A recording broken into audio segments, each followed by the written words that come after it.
Hi everyone, you are Reddit expose there, enjoy watching. I'm standing on the San Diego beach, where 2 years ago Emily and I built sandcastles and dreamed of a future without borders.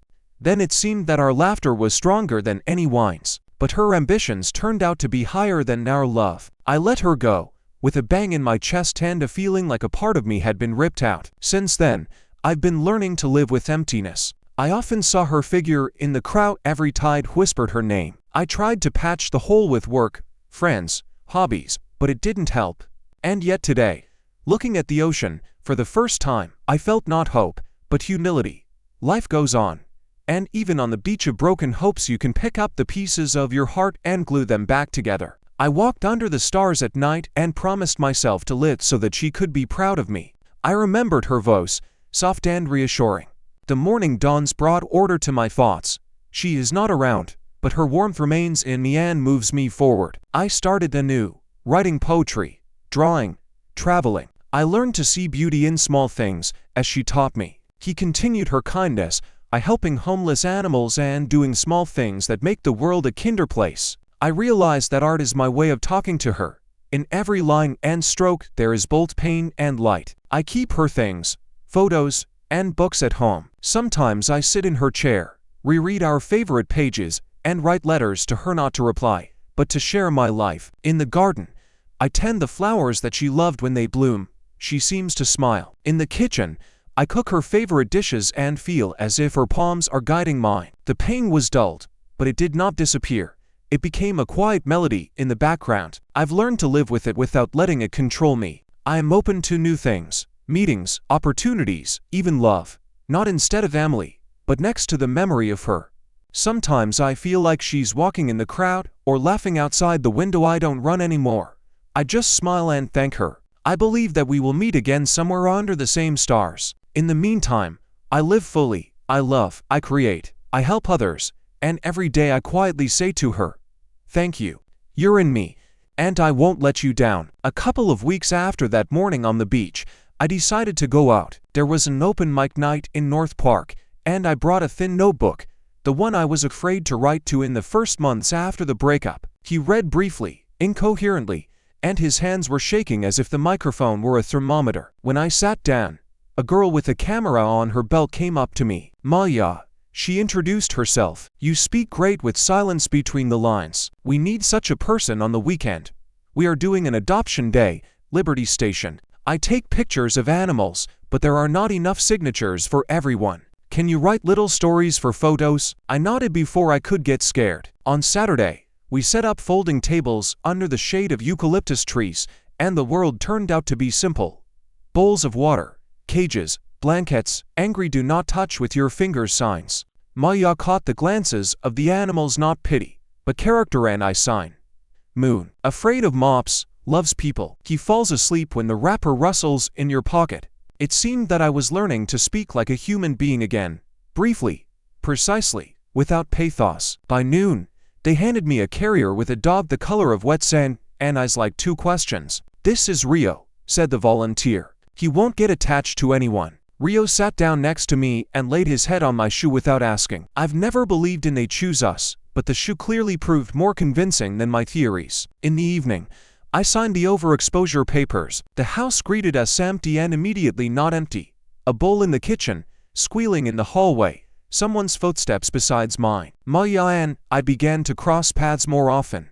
1 minute she was shooting good shots for our bio, the next she was calling to scripts pure to catch how the water eats the horizon. At first, I kept my distance. I didn't want to turn gratitude for the company into another attempt to treat the past with the present. But next to her, nothing needed to be explained.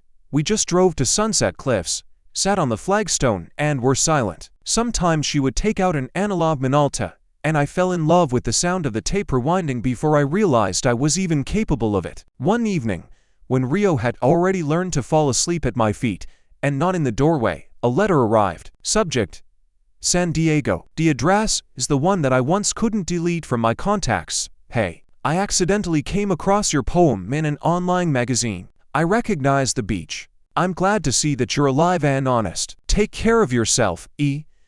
I reread it 3 times. No requests, no bridges, a set of simple words that were once inaccessible to both of us. I replied just as simply, "Thank you. Take care of yourself too."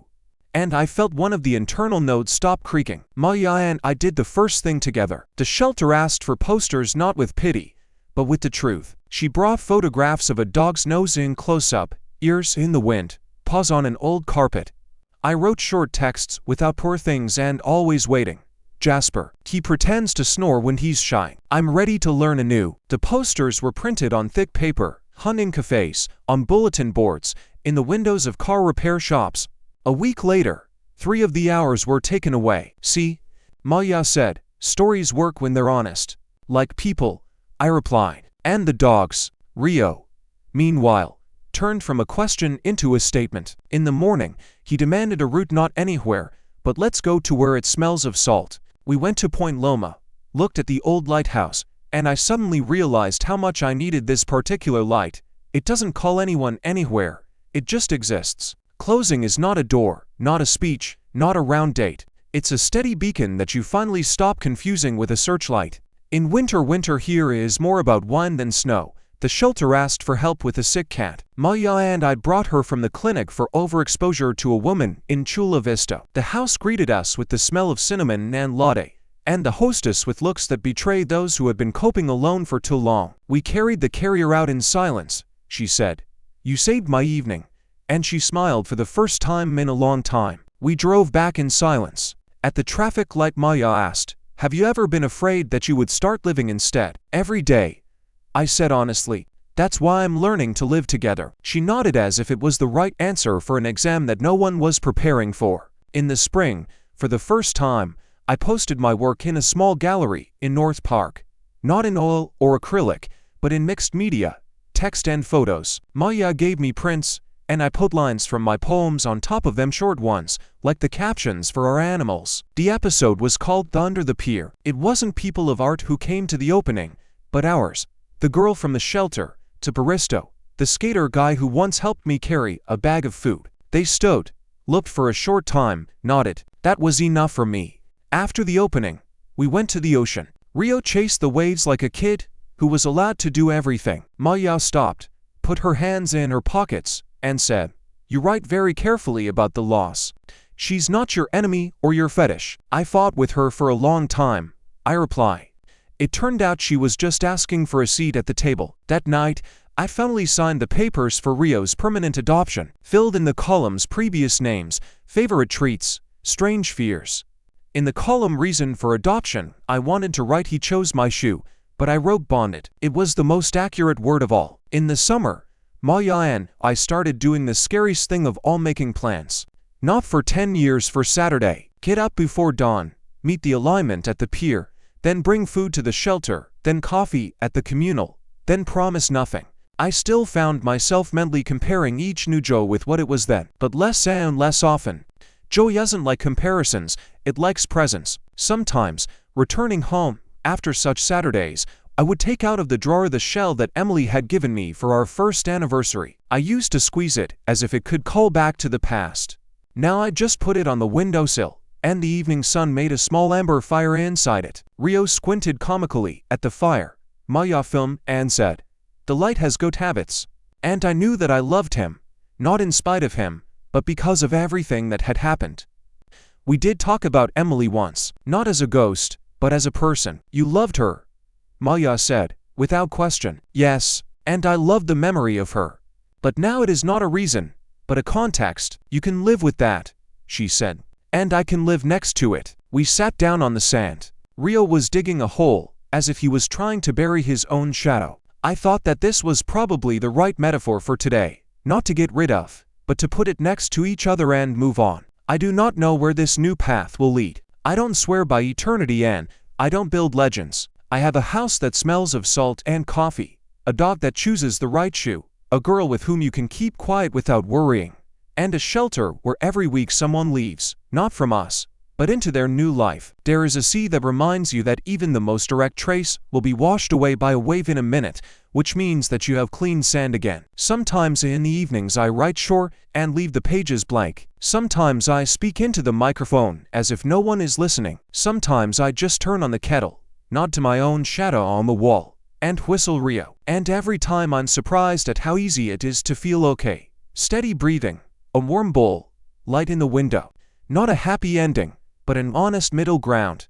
That's finally enough for me. Santa came suddenly. A dry wind licked the sky to glass, and even the ocean sounded hoarse, as if after a scream. At the shelter, the phone wouldn't stop ringing.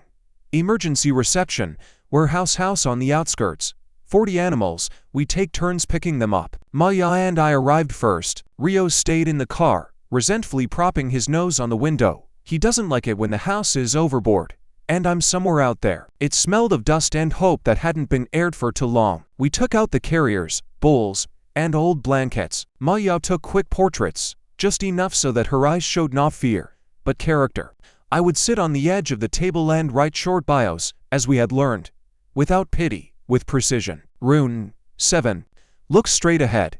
She's afraid of vacuum cleaners, but she loves people with glasses. Knows how to wait. Surge 9. Does not understand the word old. Understands the word let's go.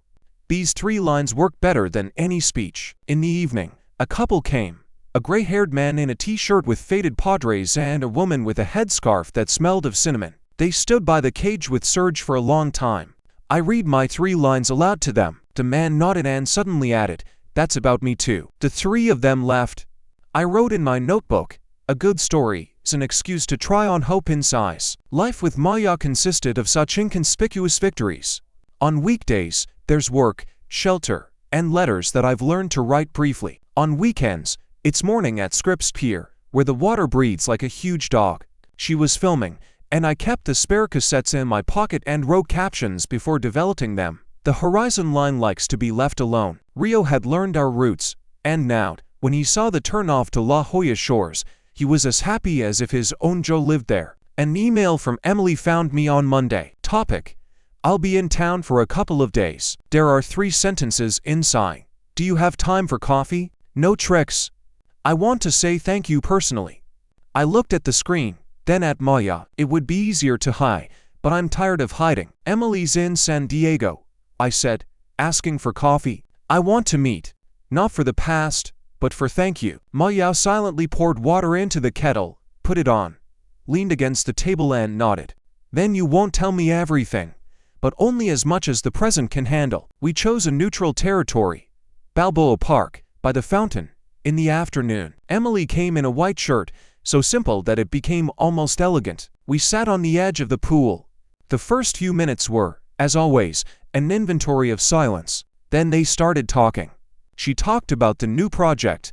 The wind laughed, took away the extra seriousness. Then I went to my room, she said suddenly. I nodded. I read it. Now I've heard it. We exchanged that thank you that had never been able to come out of our throats before. No bridges, no what if. 2 shores that recognized each other and stayed on their own. I returned home in the evening with surprisingly light shoulder muscles. Maya listened exactly to the point where the story ceased to be ours. How's that? She asked. Like a lighthouse, I said. He's not calling me back. It's just there. She smiled. So we'll go further overland. Tomorrow at 7 there will be a meeting for our posters in the coffee shop. Don't forget the flash drive. I didn't forget the flash drive. Communal agreed to hang our posters at the counter. A close-up photo, text just below, and a QR code for the application. A barista with a stuffed anchor read aloud about the rune, grinned, as if about my former vacuum cleaners. I grinned back, feeling that humor was returning to where fear had once been. Maya and I rented a small apartment closer to the shelter, a corner in South Park with windows facing south and a kitchen that smells of orange peel. Rio mastered the sofa so quickly, as if the sofa had promised him something. I put that shell on the windowsill, not as a shrine, but as a lamp.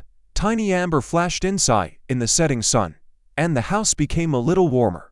I went out to read on open mic more and more often. Not these long vows, but a short yes and no, between which a person breathes. One day, after reading, a guy in a baseball cap caught up with me at the door. Listen, you said there, closing is not a door, but a lighthouse. Can I steal it? Don't steal, I said. Use it. Just turn it on time. In the spring, the shelter and I came up with signature lessons to teach volunteers to talk about animals so that people would like to be close and not feel sorry and run. They brought crosswords, cards with strange facts, texts before and after, laughter, arguments, to servings of coffee on the table. A month later, the statistics flowed from views, likes to requests, meetings. The stories worked. Or, the switch I can be someone's home has turned on in people again. We violated my main previous prohibition. We started making plans beyond Saturday. First, a trip to Julian for a pie. Then, Anza Borrego to see how the desert blooms if you're lucky. The dessert was blooming as best it could. Modestly, stubbornly, from under the stone, we stood there, listening to the silence, in which there is always something rustling, and Maya said, "I like the way you look now. You don't look for a sign, but you notice life." "I think I just stopped confusing the spotlight with the light," I reply, "and I've learned to turn it off when there's enough moon." Sometimes the pain still returned, not like a wave, but like a distant rumble. On days like these, I did what works. I went to the shelter, washed bowls, laid clean blankets, and whispered nonsense to Rio. At home, I wrote 3 lines on the refrigerator, not mantras, but reminders. Feed them with reality, not with hopes. Keep it before explaining it. If you don't know what to say, give me water. In the summer, I bought a cheap cassette player at a flea market in Oak. We recorded our bios on tape so that old people whose eyesight is not friendly with small print could listen to stories about dogs and cats. The first cassette podcast with Rio's A Quiet Background was distributed to 3 nursing homes. They called from there, "Can I have more?" And with cats. Cats sound funny. We laughed and wrote it down. Sometimes the world asks for just that, for a living voice to be heard nearby. One day, at sunset, I received another letter from the same gray-haired man with Padres and Serge. I don't know if it's supposed to be written that way, but we wanted to say, "We're fine." Serge snores louder than I do, and that has reconciled me to age. Thanks for the 3 lines. I sat down on the steps and called Maya. We read the letter aloud and silently finished our warm tea. Rio propped his knee on mine, as he always does when there's good news in the house. Sometimes Maya and I go to Torrey Pines and watch people fly over the cliff on paragliders, slowly, precisely, with confidence in the wind. Maya is filming, and I'm counting my breaths between takeoffs. Not because I'm afraid, but because memory loves rhythm. On the way back, we stop at Chicano Park. I look at the bridge columns, painted to the last crack of life, and think about how the concrete holds properly when history is laid on it. We didn't talk about Emily anymore. Sometimes her name came up in stories like the coordinate of a map that you have, even if you don't go there. It didn't cut, it was just the truth. Maya knew my context, and I knew hers. She also had her before and after, portraits that she does not exhibit, and letters that she did not send. We didn't hold each other by the past, but by the door handle of the present. By the end of the summer, I suddenly caught myself with a strange and sober thought. I don't need a finale anymore. I get the middle one, the honest one, without the applause. In the morning, a bowl for Rio, coffee, a short walk. During the day, work, shelter, 3 lines, tapes for those who find it easier to listen. In the evening, there's a tape that Maya rewinds with a click that still makes my chest warm. At night, thank you, which I say out loud, sometimes to no one, sometimes to those I love and who hears it. If you really need to name a lesson, I would leave one. Stories work when they are honest. So are we. And everything else is details. Lighthouses instead of doors, a shell on the windowsill, a dog with my shoe as an argument, a city that smells of salt and orange peel. And the light is not a spotlight, not lightning, but repetitive, like breathing. It's enough. That's right for me. In this city, even silence tastes like salt. Sometimes it feels like San Diego is talking to me with the same sentence. Do what you can. Close by. I'm listening. The first thing we were invited to was Bark at the Park, an evening at Padres Stadium when the stands are filled with dogs in bandanas and people in baseball caps. The shelter's PR team decided to show portraits of the long-term sitters on a large board, the ones whose 3 lines I had already copied 10 times. Maya and I arrived in advance. She checked the colors on the screen. I checked the text so that there would not be an ounce of pity, only character. Rio, of course, behaved like an accredited journalist. He sniffed the lawn, looked at the lamps, pretended that it was all for the sake of the story. The first one popped up on the scoreboard. A mottled mail, signature, Poe, 6, talks with his eyes. He loves stairs. He hates locks on packages. I'm ready to learn the word house. I looked back at the stands and saw a guy in a branded technician's jacket take off from his seat and literally run towards our sector. An hour later, Po was sitting on his lap, buried in his hoodie. The guy said, "I have 3 steps. He will train." I wrote in my notebook, "Big screens are needed for small solutions." A week later, the smoke came. Don't panic, it's an insistent reminder that the wind has teeth. Fire in the mountains, evacuation just in case. Our just in case was painted. Cages, markers, water, a list of addresses. I glued our 3 lines to each carrier, not for beauty, but so that any volunteer would understand how to hold it. Agatha is silence, afraid of harsh gestures. He calms down at the expense of 1212. The rune. He takes the treat gently. He doesn't like to be looked at directly. Look sideways. They'll be friends. We left in a column. Ma Yao drove the pickup truck, and I sat in the back, sticking my fingers through the bars to silence. I could feel her searching for my pulse to adjust. There were people with hoses on the roadsides, and some had photo albums in their hands, a ridiculous priority. But I understand it. We were placed in the gymnasium of the school. The polyvinyl smelled like last year's physical therapy, and it made me feel calmer. Life goes on where it smelled like sweat yesterday. At night we sat on cots and drank sweet tea from thermoses. Ma Yao nuzzled my shoulder. "Look how the lists work anyway." I nodded. Lists work if there are living people breathing in them. The next morning, the wind turned, the danger was removed, and we returned. Not the participating heroes. After the fire, the city asked for something for people who don't read the fine print. We recorded the first collection 3 lines out loud, with the same cassette player. I read biographies. Ma Yao mixes in quiet sounds, a bowl, footsteps, Rio's sleepy snoring. They took me to 3 nursing homes. A nurse called from there. "The man hasn't spoken to us for 2 weeks. I heard. Serge doesn't understand the word old." And I said, "Me too. Thank you." We didn't do anything special. We just let the phrase sink in. Ma Yao, meanwhile, ventured out into the world. The coffee shop on the corner agreed to hang her film portraits, not even of people, but of places that hold.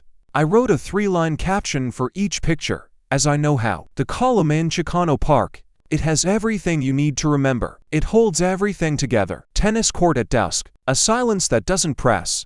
The opening was quiet, as we wanted.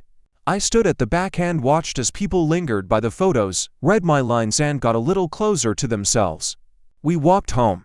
Rio was carrying an invitation in his mouth. He dropped it on the threshold, as if he said, it was important. Sometimes, of course, something arrives that you are only theoretically ready for. They brought us a hospice worker, an old dog named Captain. His nose is dry, his gaze is clear, and his gait is like walking on deck. He won't live long, they said. We took him in without discussing it. Rio gave him the couch without arguing, as if he knew it was inappropriate to argue here. I wrote 3 lines to the captain and hung them on the refrigerator. The first time for myself. Captain, 14 plus. He hears little, but he hears the main thing. Looking for the shadow of your palm. He doesn't like loud endings. We walked slowly, ate boiled chicken, and slept next to each other. One night, he quietly left, not with a drama, but with a proper comma. We buried it under the rosemary, and I wrote it down in the almanac. Sometimes keeping it, 'tis letting it go quietly. The nursing homes asked for a tape of with the captain. We found his snoring on an old recording, made a small track exactly 1 cup of tea long. They sent it out. Letters came back. Thank you for the silence. In the middle of June gloom, I was invited to the library to hold a meeting on how to talk about important things in short. School children, pensioners, and a couple of people from the city department came.